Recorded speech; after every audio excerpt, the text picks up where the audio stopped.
மயிலாடுதுறையில் ஐப்பசி மாத காவிரி துலா உற்சவத்தின் முக்கிய நிகழ்ச்சியான கடைமுக தீர்த்தவாரியில் ஏராளமானோர் பங்கேற்று புனித நீராடினர். இதுகுறித்த கூடுதல் விவரங்களை நம்முடைய செய்தியாளர் கிருஷ்ணகுமாரிடம் கேட்கலாம்.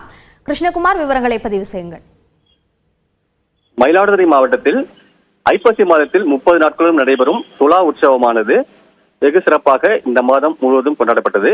இதில் சிகர விழாவான காவிரி கடைமுக தீர்த்தவாரி இன்று மயிலாடுதுறையில் நடைபெற்றது. இதையொட்டி மயிலாடுதுறையில் உள்ள பிரசித்தி பெற்ற சிவாலயங்களான மாயூரநாதர் கோயில், வதானியேஸ்வரர் கோயில் உள்ளிட்ட பல்வேறு சிவாலயங்களிலிருந்து பஞ்சமூர்த்திகள் புறப்பாடு செய்யப்பட்டு காவிரியின் தெற்கு மற்றும் வடக்கு கரைகளில் எழுந்தருள செய்யப்பட்டனர். இதையடுத்து தெற்கு கரையில் தருமபுரம் ஆதீனம் 27வது குருமகா சன்னிதானம் ஸ்ரீ மாசிலாமணி தேசிக ஞானசம்பந்த பரமாச்சாரிய சுவாமிகள் முன்னிலையிலும், தெற்கு கரையில் திருவாவடுதுறை ஆதீனம் ஸ்ரீ அம்பலவான தேசிக பரமாச்சாரிய சுவாமிகள் தலைமையிலும் அஸ்வரதேவருக்கு சிறப்பு பூஜைகளானது செய்யப்பட்டது.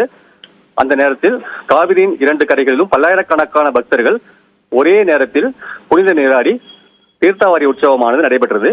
இந்த தீர்த்தாவாரி உற்சவத்துக்காக மயிலாடுதுறை மாவட்டத்தில் மாவட்ட காவல் கண்காணிப்பாளர் ஸ்டாலின் தலைமையில் 300க்கும் மேற்பட்ட போலீசார் பாதுகாப்பு பணியில் ஈடுபட்டிருந்தனர்.